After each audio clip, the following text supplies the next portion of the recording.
At T-Mobile, our critical mission is providing unparalleled 5G coverage for when connectivity is mission critical. Introducing T-Priority, America's best 5G network experience for first responders, even in times of congestion. More capacity, faster speeds, better coverage. T-Priority from T-Mobile, built for tomorrow's emergencies, ready today. Discover more at t-priority.com. For qualifying organizations on eligible rate plans, coverage not available in some areas and may be impacted by emergencies. You're listening to the Animation Addicts podcast with the Rotoscopers, episode 143, Atlantis, The Lost Empire. Can we get some Helga workout videos, please? Welcome to the Animation Addicts podcast with the Rotoscopers. My name is Chelsea. This is Morgan. Hello, hello, hello. We are your go-to fans for all things Disney, DreamWorks, Pixar, Don Bluth, and everything in between. The Animation Addicts podcast is just a group of friends. We sit around, we pick one animated movie every couple weeks, and we decide that we're just going to talk all about it. All about everything. The ins, the outs. You are going to know everything about Atlantis by the time you're done with this. Or at least... everything that we know. A fair chunk of it, yes. You're going to know everything that we know about Atlantis. Or that Wikipedia, IMDb, or the interwebs have told us. Special bonus features and other interviews. Yes, that's basically our sources. So, Atlantis, the Lost Empire. This is a patron pick episode by one of our patrons. It's by Maggie. So, thank you, Maggie. Her first episode that she wanted to pick was Titan AE, but we already had reviewed that. It was another patron pick. So her second pick was Atlantis. Both similar vibes, kind of. I mean, not necessarily like one is space, but they're both kind of like these adventure, and they kind of have similar looks, and they came out in similar eras. So she has It's that 2D, 3D hybrid. Yes, with the very stylized characters, with the jaw, the characters with their jaws that are very angular. It's true. It's true. So let's dive down and find some Atlantis, shall we? Let's. Good afternoon, gentlemen. Now, we've all heard of the legend of Atlantis. Pure fantasy. Well, that is where you'd be wrong. That young Thatch gets crazier every year. I can prove Atlantis exists. I'm sure of it this time. Milo James Thatch. I'm acting on behalf of my employer, who has a most intriguing proposition for you. It's the Shepherd's Journal. This journal is the key to finding the lost continent of Atlantis. They'll never believe you. I will find Atlantis on my own. I mean, if I have to rent a rowboat. This is exactly what I wanted to hear. But forget the rowboat, son. We'll travel in style. You're gonna need a crew. Yes, Mr. Thatch. Well, you'll need engineers and geologists. Got them all. The best of the best. Gaetan Moliere, geology and excavation. Audrey Ramirez, don't let her age fool you. The name's Sweet. Joshua Sweet, medical officer. Vincenzo Santorini, demolitions. Hey, look, I made a bridge. Lieutenant, take her down. Diving officer, submerge the ship. Dive!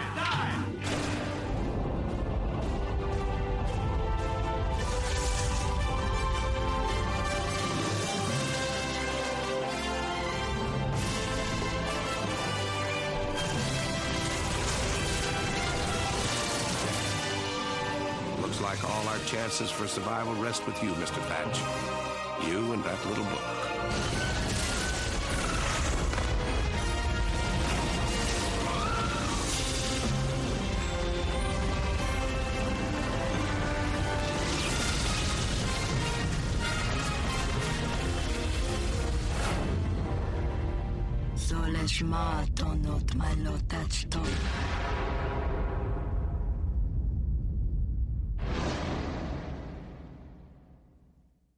So Atlantis was released June 15, 2001. It was directed by Gary Truesdell and Kirk Wise, who you might know of Beauty and the Beast fame, since that's a very hot topic right now. People are mentioning the original, comparing another similar Beauty and the Beast film to the original, and that is quite a fabulous movie. So they are a great Disney directing duo. They also, Don Hahn produced this. This episode is brought to you by Prime Video. In the small town of Holland, Michigan, nothing is ever what it seems. Behind the tulip festivals and pretty houses lay dark secrets that threaten to tear a marriage apart. Nicole Kidman stars in this darkly twisted thriller about a wife and mother whose quest to uncover her husband's secrets may get her more than she bargained for. Holland, streaming on Prime Video, March 27th. They were kind of the trio of the time. Mm-hmm. Don Hahn, I mean, he's worked with everyone. He's been around, in a good way, and he's just has his fingers in all the Disney pies. Yeah, he really does. He's a great guy, and he is very, very tall. He is. Yes. I have a picture of me when we went to Destination D a couple of years ago. This man is ginormous. In a good way. In a great way. But I mean, it's just like, whoa, you're really tall. And I don't consider myself a short girl. I'm 5'5.5", which is I consider pretty average. Mm-hmm. But like I was definitely like not even up to his armpit. It was like, dude, you're huge. Yep. Good man too, really nice. And the fact that he let me take a picture with him, it was just like, yeah, he was very kind. He was so nice, and it was like, And every interview I've ever heard of him, he's just you can just tell he's great with people, mm-hmm. and he's great at getting rid of fires. He's that type of a guy. So like he's a guy that you want on your project to get it done. So both Gary, Kirk, and Don, that is our little trio here. So the budget was 90 to 120 million estimated. Not quite sure. Disney hasn't quite released those numbers, but that's basically what it would be. And box office is at $186.1 million worldwide, which, I mean, it made a profit a little bit, but this movie is largely considered to be kind of, I guess, somewhat of a flop, I guess. I think it's just not what they wanted. Yes, exactly. Obviously. Because they had string after string after string. Maybe not in the late 90s. Those weren't as big as some in the early 90s. However, it just seemed anything Disney touched during this period turned to gold. And I really do think that this marks kind of Disney's turning point into that new era of animation. That during the 2000s era of Disney where things weren't so great. Right. Well, Treasure Planet was the real low point of all of the time period. This one was still, kind of good for par. It was basically a little bit lower than Emperor's New Groove and a little bit lower than Lilo and Stitch. So it was just, quite a bit lower actually. Lilo and Stitch came out of nowhere as being a huge hit. But yeah, so it was kind of like, not par for the course. Mm-hmm. Or maybe it was. I don't know, for the time. No, I mean, it didn't help the downward trend. Let's just put it that way. It just continued the downward trend as far as that went. So, yeah. But as far as I'm looking at a graph that I found that says the gross of the film as compared to an IMDb rating system that they have, and it's like Atlantis also, IMDb was quite low compared to, Emperor's New Groove, which was super high, and even Lilo and Stitch was super high. I don't think that's necessarily fair. I liked this movie, and I don't. Yeah, I think. So low. Yeah, we'll talk about it, but I think a lot of people have really low, just a negative feeling about this film. It's not necessarily someone's favorite or in their top echelon of films. And however, going back and watching it, it's not that bad, but it's not that great. No. To me, as we were watching it, it had a lot of reused elements. It felt like it had pieces of Pocahontas, pieces of Tarzan, where this character goes to a land with, natives or people who are, you're an outsider there. The younger member of the clan takes you in. The head honcho is not interested in you. I mean, very much felt Pocahontas and Tarzan to me in that way. And so to me, as I was watching this, it just didn't feel fresh. And it had these action moments and this adventure. It was basically, let's go back to the history of this film. This podcast is supported by Progressive, a leader in RV insurance. RVs are for sharing adventures with family, friends, and even your pets. So if you bring your cats and dogs along for the ride, you'll want Progressive RV Insurance. They protect your cats and dogs like family by offering up to $1,000 in optional coverage for vet bills in case of an RV accident, making it a great companion for the responsible pet owner who loves to travel. See Progressive's other benefits and more when you quote RV Insurance at Progressive.com today. Progressive Casualty Insurance Company and Affiliates. Pet injury is an additional coverage and subject to policy terms. After Hunchback of Notre Dame, that team decided they wanted to do an action-adventure Disney animated film with no songs and lots of action-adventure. I read on their T-shirts, so this was through Wikipedia that I read this, but on their, every cast and crew, they have cast and crew T-shirts, which I'll include a link. If I find this one, I'll include a link to it on eBay. These come up from time to time. But this one said, no songs, more explosions. Like that kind of was the vibe they were going for. This was going to be kind of this Indiana Jones.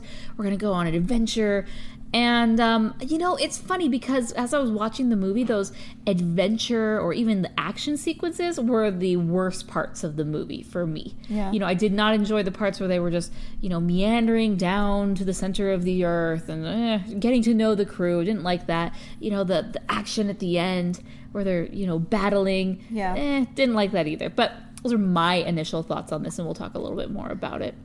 Well, what's interesting is I also listened to the director's commentary, and I had all three of them on there, and they mentioned that in test screenings, when they asked the kids, because they were looking at the kids more, like, what were the scariest parts? And they mentioned all of those parts that you just said, and then what were your favorite parts? Oh, obviously, all of those parts that you just said. So it depends on who your audience is, I guess. Well, that was another thing, is that critics and other people, they mentioned that they didn't really who was this marketed to? No one really knew. Was this a teenager movie because it was a little older? Or was it meant for kids? It never quite had a very solid who is your target audience. This is a family film. And so that does hurt a movie because, if it's not very clear, this movie is for me, I'm not going to go see it. Right. If it's kind of like straddling two boats, you might get away with it, but for the most part, you're just going to end up sinking. Which they did, just like the island of Atlantis. Ooh. I don't remember enjoying this movie when it first came out. As far as my initial thoughts, I think I remember feeling really excited about it, being like, oh, this is something to be excited for. But did I see it in theaters? I don't remember. And that's the thing, maybe I did, but maybe I didn't. Mm-hmm. I don't know. I most definitely saw this in theaters. I've mentioned this on previous podcast episodes, but this was my Disney. If you were to chart my Disney excitement, it just got higher and higher and higher every year. Just loved everything that Disney put out. Was obsessed with animation.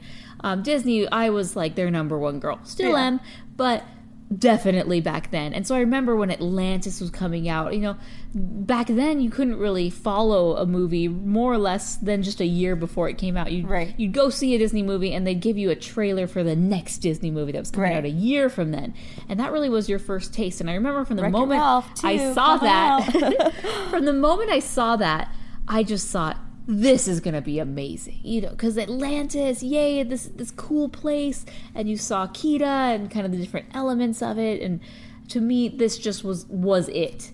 I even remember that even before the movie came out, I had an Atlantis coloring book. Really? That I bought at the grocery store and would color in it. And Did I have that too? I might have. So excited for it. Wow. Yeah. And I was ahead of my time. I know. Adult coloring is a big deal now. I was more like teenager coloring, but I was hip. Yeah. I was with it. And I just remember when I saw this movie, I was very much let down. I was the number one person championing Atlantis. Let's go see it. It's going to be amazing. And then everyone saw it, and it was it wasn't that great. And what do you think, Morgan? Do I say it was amazing? It really wasn't. I feel like a lot of the elements were kind of textbook, and I think that might have been where they kind of fell. But at the same time, as they were talking, as I said, I was listening to the director's commentary. It was a lot better than what it could have been. I was whoa. In what ways? Well, for example, the opening sequence in the movie, now you see the very, Atlantis in its heyday at the moment of its downfall when, the floodwaters come in and everybody gets, destroyed. But before, and they actually have this sequence on the DVD where you see it's they take you to Iceland. and you have the Vikings, and they have it's basically following the story of the shepherd's journal as opposed to the actual city. And so that's one of those things, like, it's just really funny because they have a lot of little things. It's like, yeah, it's a lot better now that you focus on that, because that just would have taken things in a much weirder route, and what would have just like like it just would have just kept going, and like where's the coming back? That's, I like movies that take you back to the beginning, like you had a purpose for that top, not just like a never-ending story that just keeps going from point plot to point plot or plot point to plot point.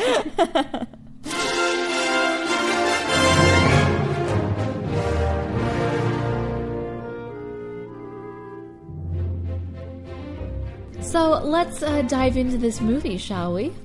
Let's do that. So first off, I want to talk about the fact that they actually made up a language, Atlantean, for this whole thing. And I like languages. I like learning about I would consider myself a grammar nerd. My mom is a grammar Nazi, and so I take pride in knowing how to structure a sentence. And so it always just made me interested, like, okay, this guy... So they contacted a guy named Mark Orkrand, and he was the one that between the years of, according to Wikipedia, between the years of 1996 and 2001, he created this language. And it like has like writing systems and grammar and the whole shebang. Like, this guy went all out. I was like, man, this is a lot of rules. He basically, like, they had somebody else come in and actually do a written script for it. So it's just really funny. As I went out for like 20 minutes. I was just going through this whole Wikipedia page of like trying to figure out how this whole language worked. And the more I got into it, the less I cared anymore. It was just one of those moments. But I will give a couple tidbits of how this goes. So it's kind of like in the lane of like Spanish or Portuguese, where romantic language. The Romance languages, where it's you have, for example, the word comer, to eat, and then if you do like the past tense, it's comí in Spanish. So basically, com, and then you'd have the I at the end, which has its own meaning. You change the ending, it then changes the who in the sentence and whatever. So it goes subject, object, verb. So for example, the podcast Morgan and Chelsea recorded. So it has a very strict word order, and it didn't deviate from that way at all. So anyway, if you have any interest, that may last more than 20 minutes, go ahead and check out the Wikipedia article. But after 20 minutes, I was like, all right, I'm done. So one thing that I think is funny about this language is that it is a direct, like, letter to letter translation. I'm like, really? I have a hard time believing that this ancient language, just their A happens to coordinate with our A, and their B coordinates with our B. That is the most rudimentary. I mean, there are more nuances to the language, but as far as the alphabet goes, it matches up perfectly with an English alphabet for the most part. There's a few other little words in there, but I just got a kick out of it because in the film he's like, oh, just one letter was wrong. Ireland, change the R. Iceland. Like, of course that got lost in translation. We just happen to have two countries that are right near each other with just one letter apart. There you go. Oh man, how about Iceland? Like, I like how they just kind of cut that whole section out. The search for the shepherd's journal out. No, it's good because one thing I do enjoy about this movie is that you really do jump into the action. Yeah. Like, I love the beginning because I love how you get to know Milo, and I love that first scene where it's just him and he's a gentleman and he's doing his pitch. And you see the shadows, and then I think you can kindly get, midway through, you get a sense that, okay, I don't think he's really talking to anyone because he keeps like throwing in things indicating this isn't a live demonstration. Right. And then you see, oh, sad, he just works in the boiler room, and he is a fledgling linguist who's working in a museum and trying to, find this. I can't ever say Cartographer? Cartographer, yes. And they put him in the boiler room. I really do like Milo in these beginning scenes. I think he's really endearing. I love his animation and I love his design. When I think about Atlantis, like one of the main things I think of are Milo's hands. I know it's really bizarre, but his hands, in just the way that these characters are designed, they're very much like squared off and angular. Not a lot of curves as far as, things, the way things are in this film. And so I just always think of his hands because they're very like pointy. His fingernails are all triangles. Yes. All of them have that. I loved Michael J. Fox in it too. He did a great job. Really good job. I mean, there's a lot of lines in there that he had to do, and he had to he put so much just endearing nuances to his voice, and I just really liked him. And I've always liked Michael J. Fox. He was one of my childhood favorites. Like you can't go wrong with Back to the Future. He's gotten quite a bit more work the last year. Once the 30 years later. Yes, gotta hit up those conventions. Yes. So one thing, I was watching this on Amazon, and they have this thing called X-ray. Yeah. So it was just really funny during that part. So what it is if you're watching it, you can turn on X-ray, and anytime a character is speaking, it will kind of flash on the screen, or you can hover over it, who their voice actor is. Yeah. And it really is like scene by scene. Like if someone stops talking, that person's picture disappears. Yeah. And they start talking, then it appears again. And as I was watching the scene where basically the poor, the board of the board of directors for the museum. It's so sad because they're just not giving him time of day. They're done with him. They purposely move the meeting, and then when he actually makes it, oh crap, how do he find us? And they're all running. And just during that scene, I was looking at the X-ray, and it said additional voices, Jim Cummings. I'm like, yay, our man Jim. Oh man, he's great. Well, they had a lot of names in there that they always try to throw in there. David Ogden Stiers was one of the main guys, and he's just a great, to me, when I listen to him, I know he's done tons of things for Disney, but it's just like there's always a hint of Cogsworth in there. Yes. So, like we were saying, I really like that they cut out the whole Shepherd's Journal part, right? And we just jump into the action. We get a little bit about Milo. We get his backstory. We go to this old man's house. Who's a crazy kook yogi. Well, first, let's talk about Helga. Empower. Claire is practicing her breathing for her upcoming yoga retreat in Bali. Has she ever done yoga before? No. But Claire worked with Empower on her savings and investment strategy. She got good at money, so she can be a little bad. Empower. Invest well, live a little. Join our 19 million customers today at empower.com. Past performance is not indicative of future returns. Investing involves risk. You may lose money. Advisory services are provided for a fee by Empower Advisor Group, LLC, EAG, a registered investment advisor with the Securities and Exchange Commission. Namaste. Oh, I love Helga. Why doesn't Helga have more fan art? Why doesn't she get more attention and praise? She's an awesome woman. Aside from the fact that she ends up being a villain, Well, that's even better. As I was going through, I was like, I would love to cosplay her, but I feel like everyone would just think I'm trying to be Kim Possible, like a blonde Kim Possible. No, but she's pretty buff and ripped. Yeah. Like Snow White. Yes. Snow White got ripped. No, she's very muscular and very athletic looking and blonde. I love myself a good blonde. She's just a great Disney her woman. Voice is awesome. I love her voice because it's a little deeper. And she also kind of reminded me of Mirage in that scene where she's dressed in that black dress and she's like walking him through and giving him the lowdown on this mysterious guy. Like her employer. Mm-hmm. So I felt a lot of some Incredibles vibes right there. Even though this is pre-Incredibles, I liked her a lot. And when I saw her, I was like, oh man, I forgot about her. But she is definitely a lost Disney leading lady. Yeah. But she kind of also reminded me a little bit of Sergeant Calhoun. But Sergeant Calhoun had a little bit more prominence in, more people would probably remember her than they did Helga. And that's probably because, Atlantis is not, has been forgotten, just like the city by most people. Well, she walks in, like you walk into his apartment and he's looking for his cat. Where's Fluffy? Yeah.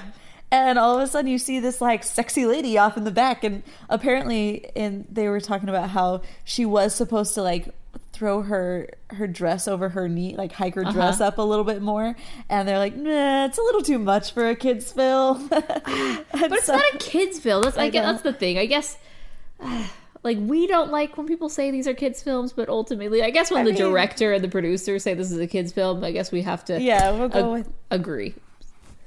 Yeah. But it was just really funny. He's like, who's your employer? And it's like, you can obviously a gigolo. Like, who is this woman in my house? Yeah. Oh, man. And, well, you go in and you first meet Mr. Whitlock. And John Mahoney, who I love him. He's from one of my favorite sitcoms ever, Frasier. Like, I love him so much. But he's off there, like, he's just this very strange, wacky old dude that like has like a walk-in fireplace, #goals. Like, man, what the heck is this? Oh, and then also those giant fish, those are actually coelacanths. They were thought to be extinct, but right around that time is when they found some off the coast of Madagascar. And so he's like, of course, he's got some coelacanths in there. Oh yes, but then conveniently, we've been hearing about the Shepherd's Journal. This is the key. Yes, we must find it. Oh, here it is. Your dad gifted it to me. And here, but that's really not. Forget about Iceland. Yes, moving on. Yes, main exactly. event. So then we really do jump in the action. We meet the crew. And this is the part where I guess I kind of get lost because I feel there's almost too many people thrown at you at once. Yeah. Like, here's her, and she's the mechanic, and she's the cook, and she's the crazy old lady, and she's her, blah, blah, blah. And here's the guy who's basically like Clayton from Tarzan, and, Right. So let's just dive into him. So we have the Mole. Mr. Mole. Corey Burton, which... That's a great voice. He's great guy. He's so great. Well, Commander Rourke, James Gardner, and then Clayton. Clayton. Yeah, he's the Clayton character. Because it's totally like this is another similarity is you have like the guy who's supposed to lead the way into this new adventure land, mercenary. Yeah, and basically is going in there to kill or take something from these people or creatures, right? Which he did, but we don't know that. It was the prequel to the nowadays Disney villain who starts out being your friend, but at the end is no longer our friend. Exactly. The villain in disguise. Helga was Claudia Christian. We talked about her. John Mahoney was Preston B. Whitmore. We liked him. Sweet. Dr. Sweet. Dr. Sweet. I love Dr. Sweet. He is a great Disney doctor. Yes. I don't know very many of them, but I just loved his character. I kind of wish we had more of him. He was like so sassy and funny. And he was one of my favorites of the crew. Yeah, so Phil Morris was the voice actor for him, and he was actually not supposed to be the regular actor.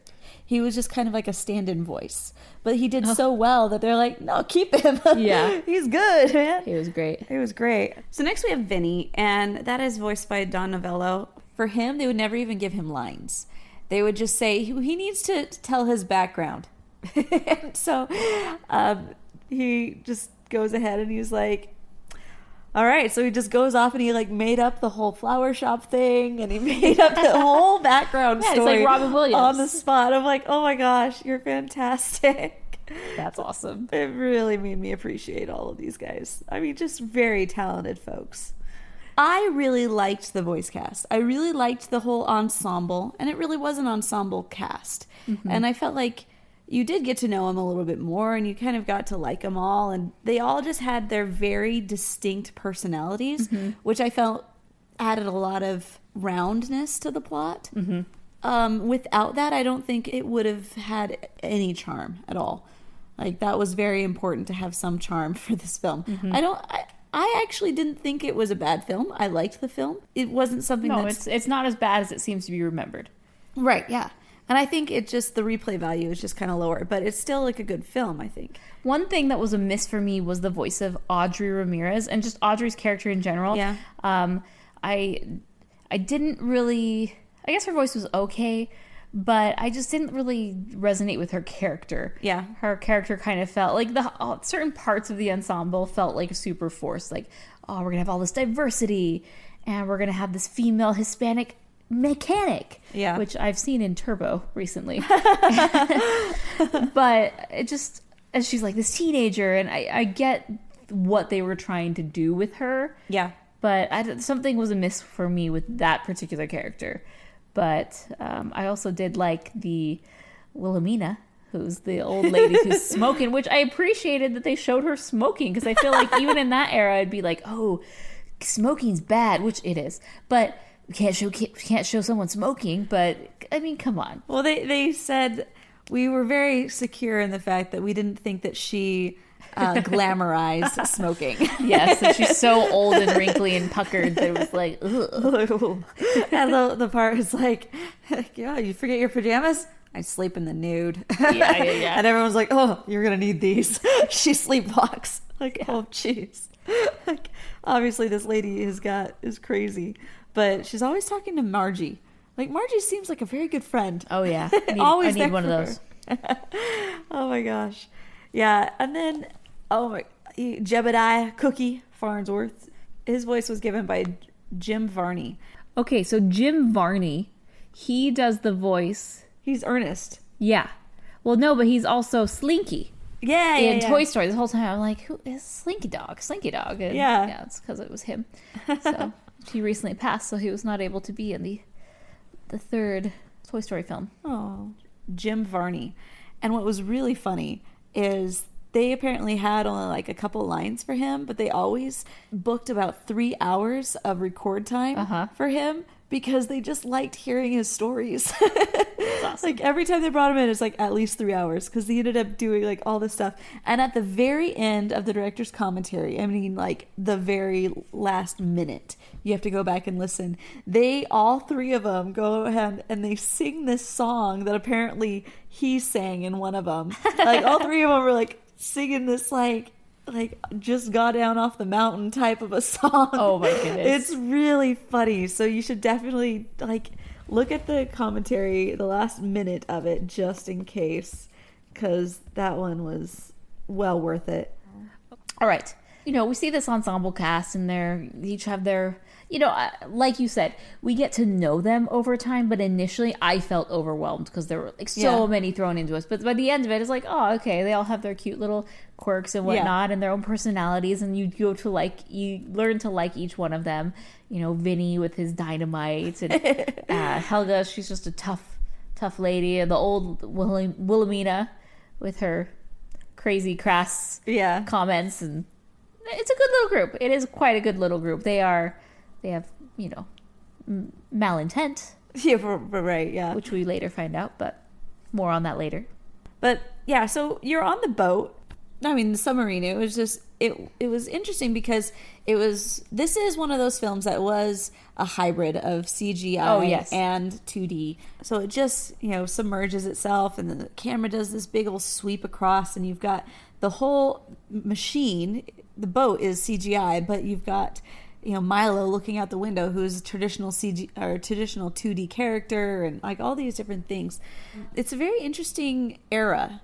Yes, when I think of this era, it's around 97 to 2001. Yeah, very heavy with CG. It's new. It's cool. How can we trying implement to hold on to it? Still. Yes, we still want 2D, but it can offer really cool aspects and cool things, right? And so it's a lot of CGI vehicles, yes, which work and don't work. I think in Anastasia they're super clunky and not so great, but in this one I was particularly watching them for that effect. Yeah. And if you're watching them looking for, is this a CGI character, you can see it. Yeah, it's very clear. But I felt that this did blend quite well if you weren't really looking at it. Once they've gotten into the trek, basically they've submerged, they've gone down.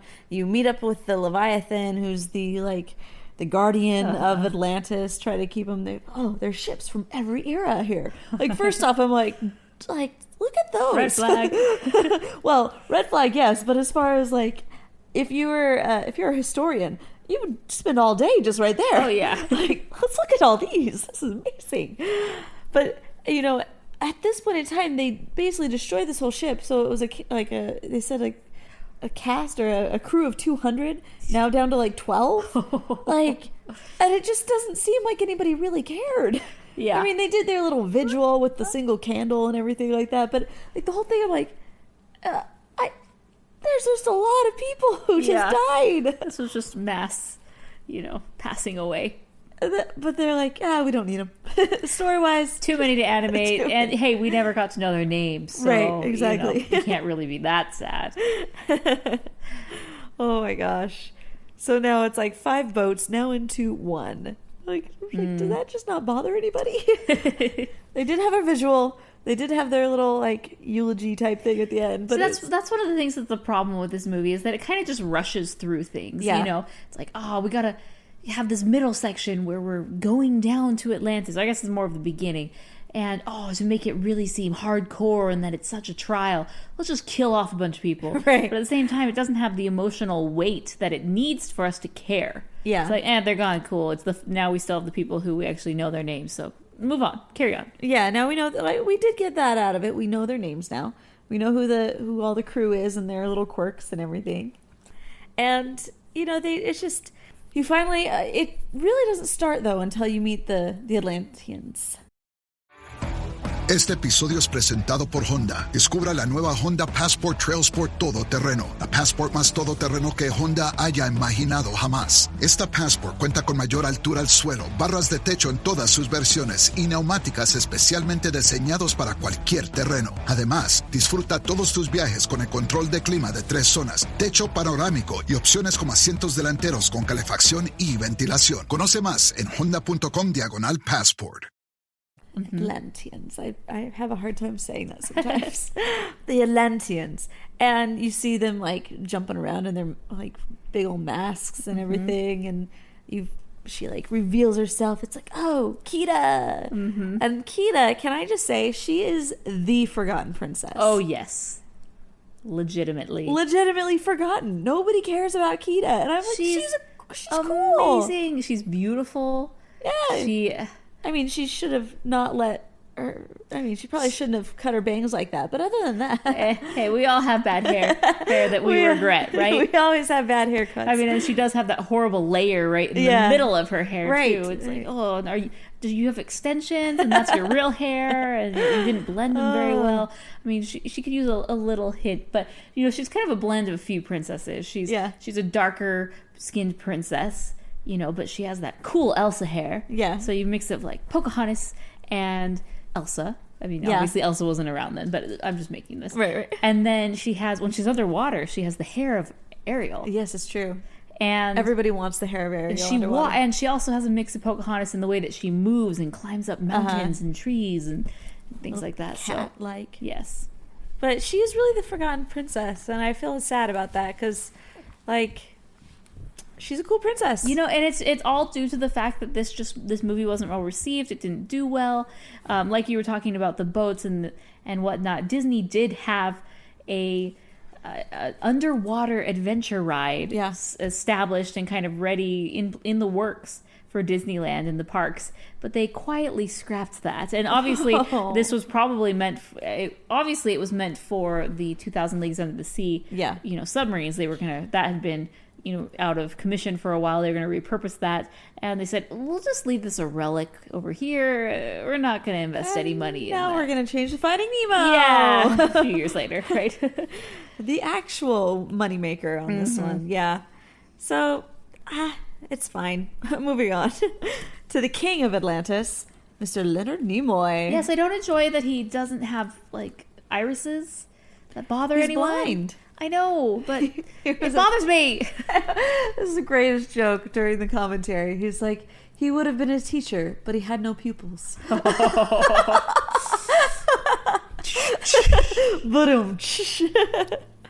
Oh my gosh. Yeah, he was blinded by the light at the very beginning. And so that's he was legitimately blind. And I guess that's just what happened with that light. Don't look into the light. That makes a lot more sense now. It's so pretty. Oh man, but he's great. He's Leonard Nimoy. He's just top notch. He's got so much. Every time he talks, you can just hear the regret in his voice of the time. You can hear the fear that came from that time. And he's ultimately hiding something, which we don't know until the big reveal, but yeah, he did a great job. And then right after that, obviously, everyone goes bad.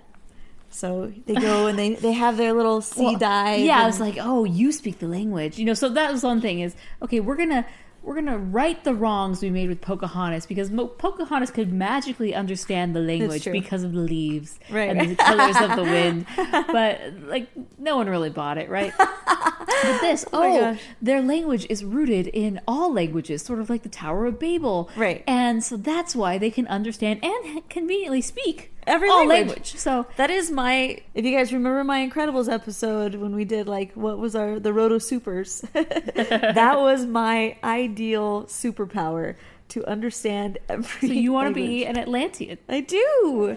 Or Rosita Stone. Oh, I miss Mason. So good.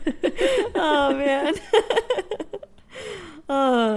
Go back and listen to that episode. It's a good one. But yeah, this is the point where they've done their underwater sea exploration. They've kind of figured out what the actual power source was of the star. We meet the Atlanteans, and then they're like, "Oh, you speak the language. Go check out the girl and go, get in her inner circle." Yeah. And she's interested in him, in the fact that he has answers she wants to know, and he's interested in her that she has answers that he can wants read. To know. Yeah, that is very unfortunate. They've lost the ability to read. That is so unfortunate. They actually have the ability to read. They just can't. They've over thousands of years they've just stopped reading, I guess. That seems like something that you're telling me. I feel like the dad just forgot how to read. I feel like that's something you can't unlearn it. He can't. Well, he's blind. He's blind. And I'm sure they didn't make any Braille books.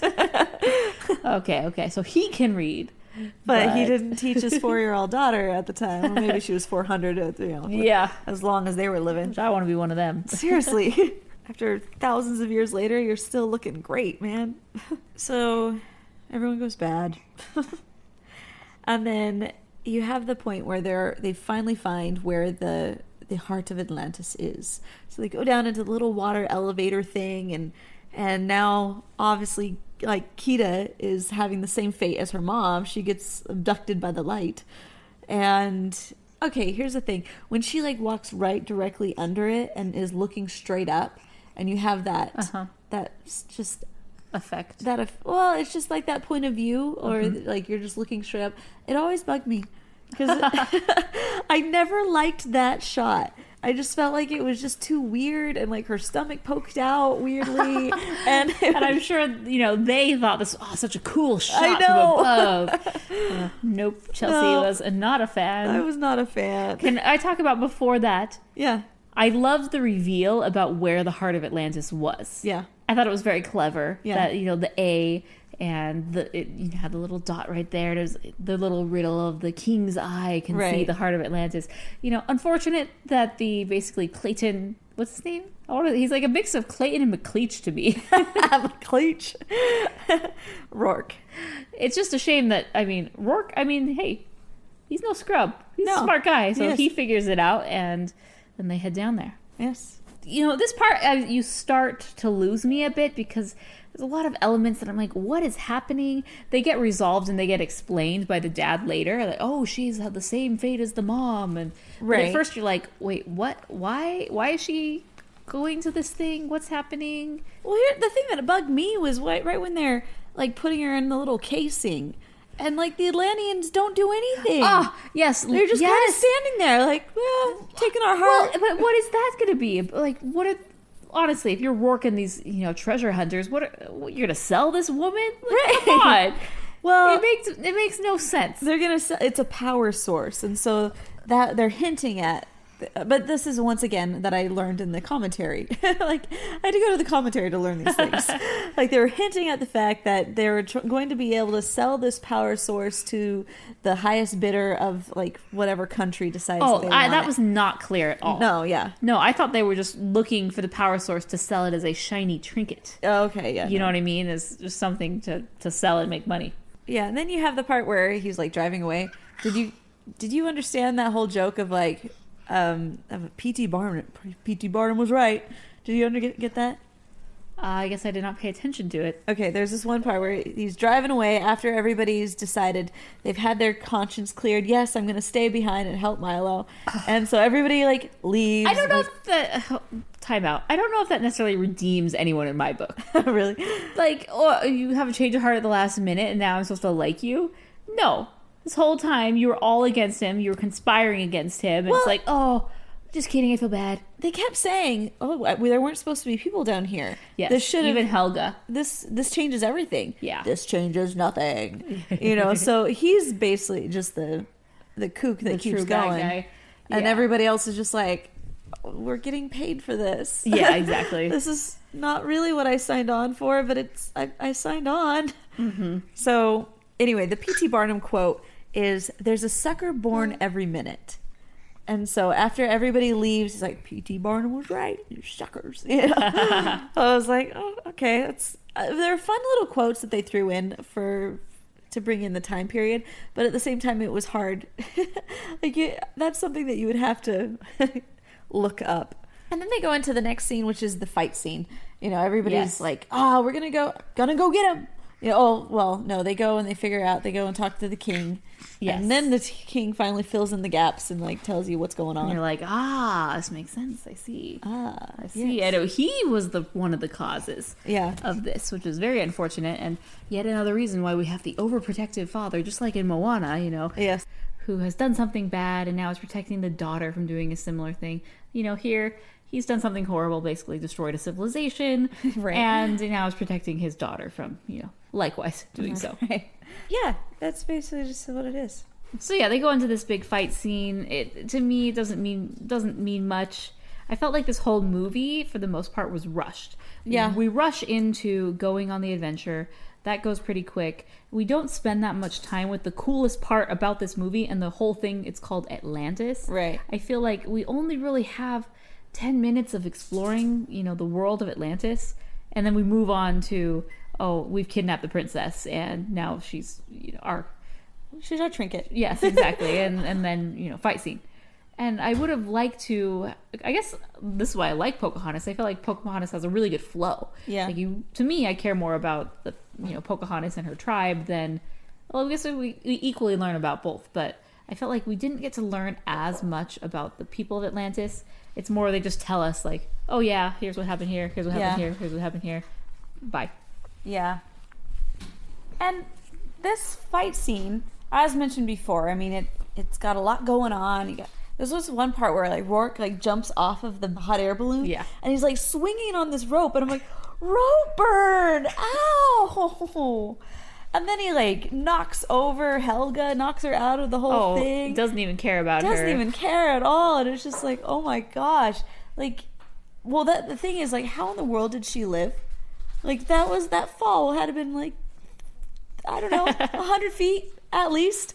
And she lived just enough to say, it's nothing personal. Boom. Yeah. You're dead too. I just felt like it's cool when a bad guy kills another bad guy, right? Yeah. It's all good. Oh man. And then they finish him. He in turn finish him. He turns into a walking ball of something or other. That was another question I had. What is happening here? It obviously was not meant for his blood. Yes. Royal blood only. But still. Yeah, it was weird. So there's the big explosion. Vinny says, wasn't me. And then the volcano is about to erupt. They're coming out. And this was actually one of my favorite parts, is where the protectors of Atlantis come out of the ground. And it reminded me, I just watched the Harry Potters again. Uh-huh. And it reminded me of in the last, the fight scene where you got Miss Professor McGonagall. She's like, I always wanted to use that spell. And then it wraps it up really nicely in the fact that, good, now they survived once again. Mm-hmm. Not sure how, but their power source knows all and supplies all that they need. Well, and then I just love the part where, they're leaving and they're like, is there anything else we could do? And I just wish there were more we could do. You're good. Yeah, you're good. It shows a giant, basically pile of money. Yeah. A mound, almost a little mound of, big mounds of money. A giant mound of money. It's just, we're good. I thought that was hilarious. They all have their own crystal. They all have their own thing. They came down here for gold and riches. And that's what they got. That's what they got. So, everyone gets their own crystal. Souvenirs. Yeah, nice. This is another thing that I'm sure Disney at the theme parks thought, everyone's going to want to have their own crystal. I'm pretty sure you can't even find that at the parks anymore. But, man, I'm not even sure did they even go through with it and have No, it? probably not. Probably not. Yeah. I'm glad to know that Fluffy the cat got taken care of afterward, though. Of course. Hey, there may be some parts of this movie that don't make sense, but they made sure to cover their bases on the cat. On the cat at the beginning.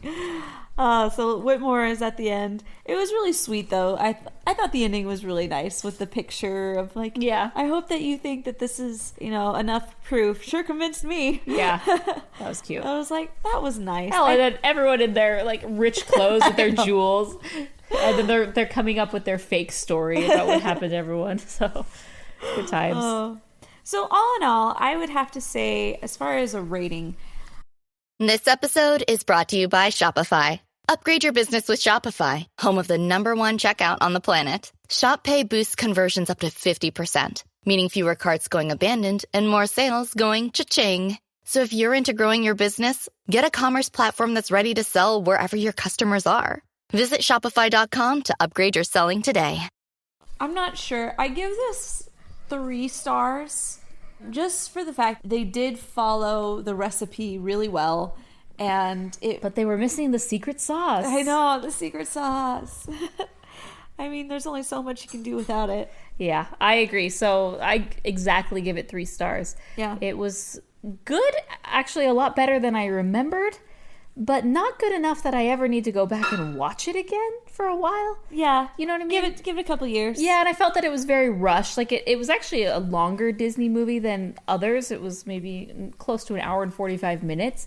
Yet at the same time, I felt so rushed. Every scene, we had to get from here to here to here to here to here. Yeah. Milo is a great character. And Kita, man, I wish I could learn a little bit more about her. But nope. She turns into Helga. Yeah, can we have just a Helga movie? The prequel. Yes, yes.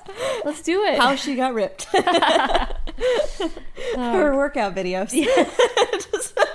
If you had someone please fan art that. Just like a full series of Helga workout videos. Yes. Like that is instead of prequels, that's all we need. Oh my gosh.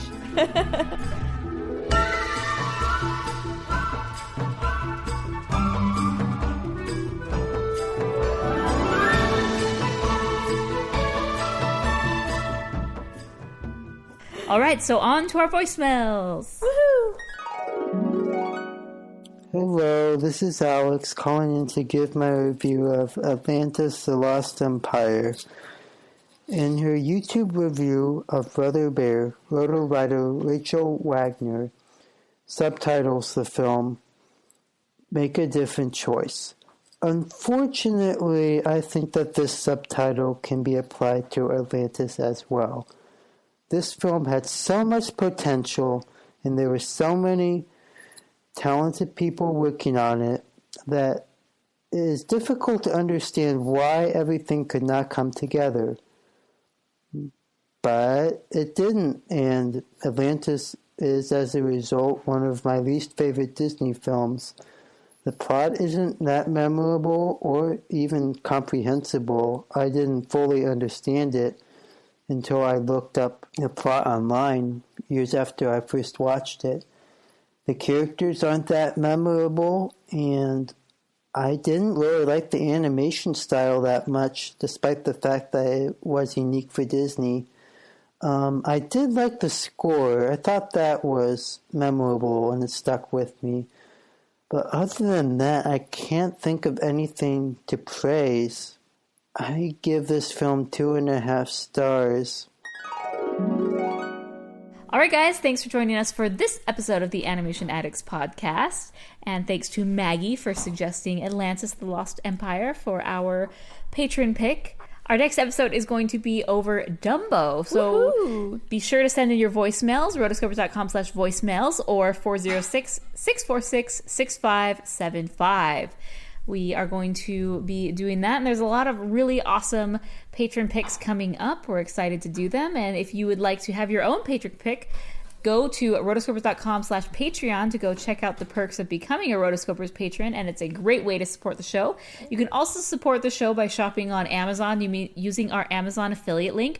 Rotoscopers.com/Amazon is where you can start your shopping and get everything you need there.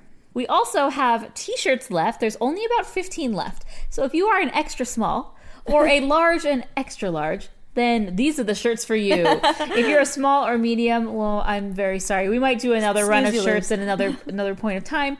But as far as clearing out our inventory of the Roto shirts, extra small and large, extra large, we're looking for you. Go to rotoscopers.com/shirt. By the way, they're only 99 cents. And then you just pay shipping to your country. There's a little calculator that you put in, and it automatically adjusts the shipping based on where you live. So we're not getting paid anything on the shipping, and basically it's 99 cents just to 99 cents. Why not? So go get the shirts. They're limited. They're running out. 15. Extremely limited. Extremely. Awesome.